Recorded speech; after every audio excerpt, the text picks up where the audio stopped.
The business.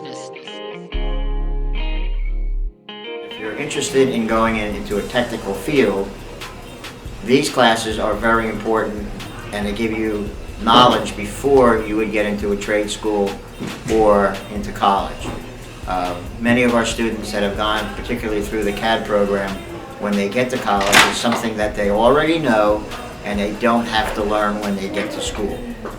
Manchester is very fortunate to have some of the programs that we have here in engineering tech.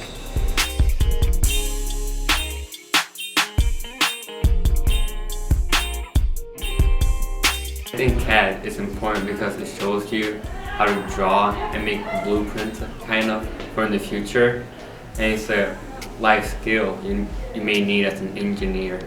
The main reason I joined CAD is because it's a life-changing experience and can help you form a valuable and very enjoyable career later on in life. Projects done in drafting class not only include both computer-generated and physical 3D modeling, they also incorporate engineering fields such as mechanical engineering and electrical engineering. Past projects include an electrical bike, car, and boat constructed of only cardboard.